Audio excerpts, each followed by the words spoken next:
India should be to worried, they should, वो अपने डट के बैठे रहे। जब हिंदुस्तान की बात आती है और खुद मुख्तारी की बात आती है तो नरेंद्र मोदी से बेहतर आपको इस पूरे निजाम के अंदर कोई नहीं मिलेगा। China backs India on tariffs.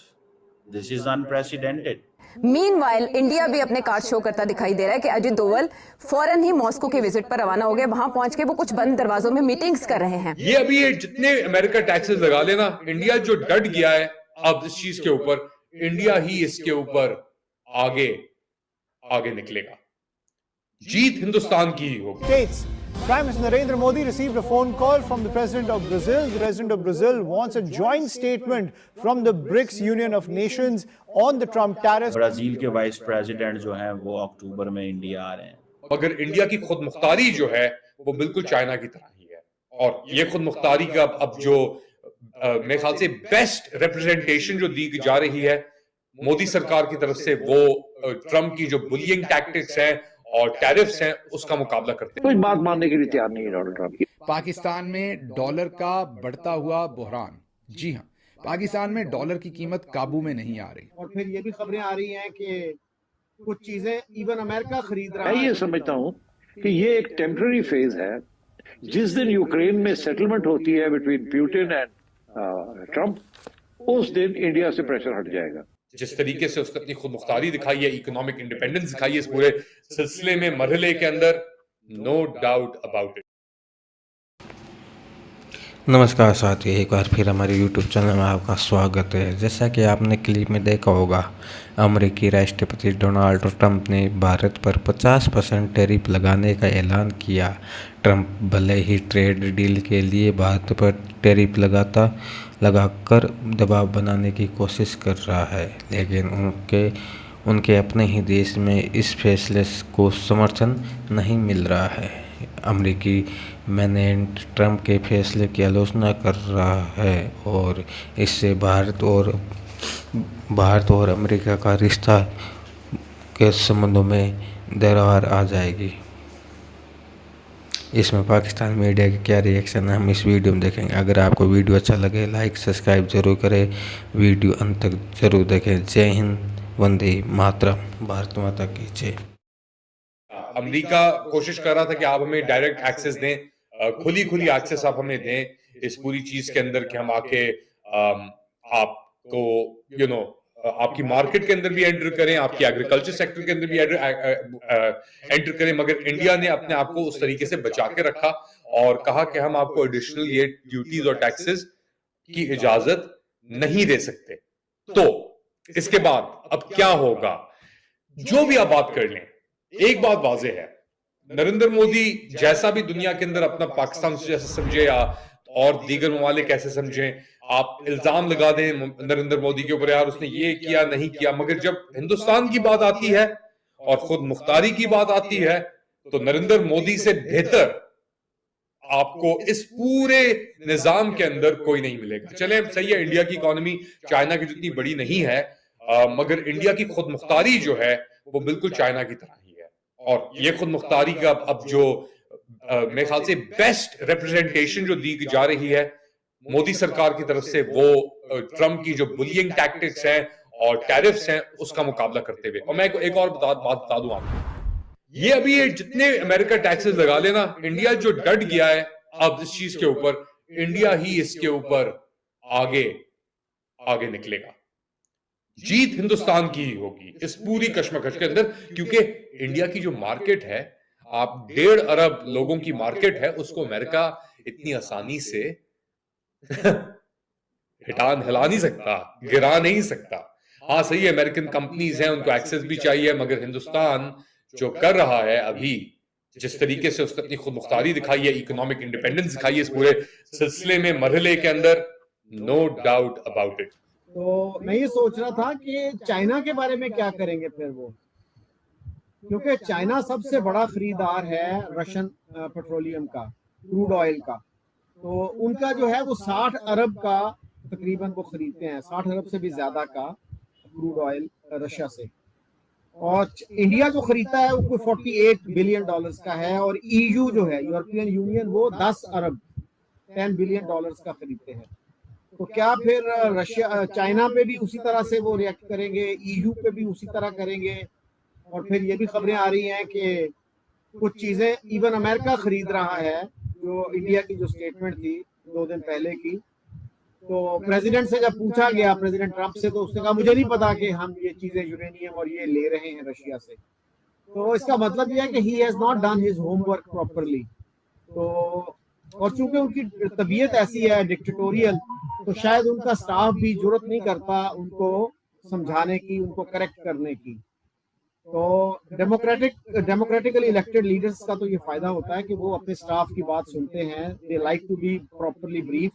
तो ट्रंप जरा वक्री टाइप के लीडर हैं, तो वो मेरा ख्याल है कि ब्रीफिंग्स और इस तरह की चीजों पे ज्यादा यकीन नहीं रखते और अपनी मर्जी ही करते हैं, और उससे चाहे मुल्क को जितना भी नुकसान हो, they don't give a dam. बिल्कुल बिल्कुल ऐसे ही है सर। लेकिन सर भारत जो है उसको इस तरह से साइडलाइन कर देना या हार्ड टाइम देना जो है, वो क्या इस वक्त जरूरत महसूस हो रही है आपके ख्याल से ट्रंप को? क्योंकि इनकी तो बहुत दोस्ती रही है, जब कभी डोनाल्ड ट्रंप पावर में आए हैं तो हमेशा पीएम मोदी हो या भारत की गवर्नमेंट हो, उन्होंने बहुत सपोर्ट किया है ट्रंप को। जी सपोर्ट तो किया। आज मैं एक इंडियन के साथ बात कर रहा था, Sunil Sharan, he is an American citizen but he lives in Delhi these days. तो वो ये कह रहे थे कि बड़ी वजह शायद नाराजगी की ये है कि इंडिया ने प्रेसिडेंट ट्रंप की जो नॉमिनेशन है as a Nobel prize candidate, उसको सपोर्ट नहीं किया, तो उसका शायद वो बुरा मान गए हैं। अगर ये बात है तो ये तो बड़ी पैटी रीजन है। तो नोबेल प्राइज का तो उन्होंने खुद भी कह दिया था कि ये सिर्फ लिबरल लोगों को मिलता है और वो अपने आप को लिबरल नहीं समझते। तो अब जो है, जैसे मोहित पीरजादा ने कहा था कि भाई काफी हो गया, अब रियलिस्टिक डैमेज असेसमेंट दें, ऑनेस्ट जो है असेसमेंट दें कि क्या नुकसान आपका हुआ, क्या दूसरी साइड का नुकसान हुआ। तो उस पर आने के बजाय, और हमारे बड़े बड़े जर्नलिस्ट भी जो हैं इस दफा, उनकी भी अप्रोच बहुत मुख्तलिफ थी। इवन नजब सेठी को आप देख लें, बाकी लोगों को देख लें जिनसे आप एक्सपेक्ट करते हैं कि थोड़ा हट के बात करेंगे, वो भी यही कह रहे थे कि जी ये फॉल्स फ्लैग ऑपरेशन है। 9/11 को भी कह दिया फॉल्स फ्लैग ऑपरेशन है। ये जो हमास का हमला था 7 अक्टूबर वाला, उसको भी कह दिया कि ये भी फॉल्स फ्लैग ऑपरेशन था। तो भाई फिर क्या पीछे क्या रह जाता है? आप जब इंडिया से ये क्लेम करते हैं, डिमांड कि भाई आप एविडेंस दें हमें, तो वो भी तो आपसे कह सकते हैं ना कि आप इस बात की एविडेंस दें कि कैसे ये फॉल्स फ्लैग ऑपरेशन था। मतलब जो आप मयार दूसरी पार्टी के लिए मुकर्रर कर रहे हैं, आप पे वो क्यों अप्लाई ना किया जाए? एब्सोल्युटली नॉट कहा था। आपको याद है, उस एब्सोल्युटली नॉट कहने पे उस शख्स को आज तक जेल में रखा गया है, उसको सजा दी गई है, ये उसकी सजा है। तो ये एब्सोल्युटली नॉट जो है वो भारत ने अब अमेरिका को कह दिया है, जो कि मुझे लगता है कि उसने सही किया है, क्योंकि अमेरिका पूरी दुनिया को डिक्टेट नहीं कर सकता। हमारी मर्जी, हम जिससे तेल खरीदें, जिसको बेचें। इस तरह से पाकिस्तान भी आज़ाद है, इसी तरह से हिंदुस्तान भी आज़ाद है। इन सबको अपने अपनी इकॉनमी चलाने का और अपने अपने तरीके से इकॉनमी चलाने का पूरा पूरा हक है। नाज़रीन, ये विजुअल्स जो आप देख रहे हैं, ये इस वक्त सबसे लेटेस्ट विजुअल्स हैं, जिसमें जो लीडरशिप है रशिया की, वो वेलकम कर रही है NS दोवल को। ये बड़ी अहम बात होती है जब रशिया का सदर जो है वो किसी अपने काउंटर पार्ट को तो नहीं, लेकिन अपने से लोअर काउंटर पार्ट, जो अपने से लोअर जो रैंक के पॉलिटिकल फिगर होती है, उसको मिलते हैं। अब ये जो इन्होंने फैसला किया है कि रशिया जो है वो NS दोवल को मिला, NS दोवल को मिलके जो डिस्कशन हुई वो दैट इज़ वेरी सिग्निफिकेंट। अब मुझे ऐसा लगता है कि एक तरफ हम ये देखते हैं कि इंडियन लीडरशिप जो है वो अपने वो जैसे कहते हैं ना, अपने आप को डाइवर्सिफाई कर रही है, दाएं बाएं भी चल रही है, सिर्फ इधर एक जगह पे नहीं है। वो कहते हैं कि हमें रशिया भी जाना है, हमें और जगहों पे भी जाना है, ठीक है, और हमें अपने ताल्लुकात जो हैं उनको एक्सपैंड करने की ज़रूरत है। सो ये जो इंडियन लीडरशिप, ख़ासतौर पे दोवल साहब का जो था, जो मुलाकात हुई है, उसमें ज़ाहिर बात है डिस्कशन हुई है इकॉनमी के ऊपर, डिस्कशन हुई है इंडिया रशिया स्ट्रेटेजिक पार्टनरशिप के ऊपर, डिस्कशन हुई है कि किस तरह चीज़ें जो हैं वो आइंदा किस डायरेक्शन में लेके जानी है। बेसिकली मैंने जैसे आपको कहा कि अमेरिकन्स जो हैं उनका जो बिहेवियर था, जिसकी वजह से इंडिया जो है उसको दोबारा रशिया की तरफ ये झुकाव करना पड़ा। लेकिन माजी में ऐसी सिचुएशन पैदा हो गई थी, माजी में ऐसी सिचुएशन पैदा हो गई थी जिसमें इंडियंस ये महसूस करते थे कि हमें जो है we need to move away from Russia, हमारे पास अमेरिका में ज़्यादा ऑप्शंस मौजूद हैं। इंडियंस इस चीज़ को ऊपर फोकस कर रहे थे, लेकिन अब दोबारा उनको इस चीज़ की समझ आ गई है कि they can not make this mistake. वो ऐसी गलती नहीं करेंगे जिससे ये इंप्रेशन जाए, क्योंकि इंडिया ने बेसिकली तो अपना जो तेल जो है वो खरीदना जो है तो खरीद रहा है, लेकिन डिफेंस इक्विपमेंट नहीं कर रहे थे। और मज़े की बात मैं ये भी बताता हूँ कि ब्राज़ील के प्रेसिडेंट जो हैं ने नरेंद्र मोदी को कॉल की है, और जिस पर उन्होंने कहा था कि I will call PM Modi and I will call Xi Jinping, I will not call Trump. ठीक है, और मोदी साहब के साथ जो म्यूचुअल इंटरेस्ट के जो इश्यूज हैं उसके ऊपर बात हुई है, और ख़ास तौर पे ट्रम्प के हवाले से जारी बात है बात हुई होगी, क्योंकि ट्रम्प ने दोनों मुल्कों के ऊपर 50% जो 50% टैरिफ जो है वो लगाए हुए हैं। That is something which basically annoys both।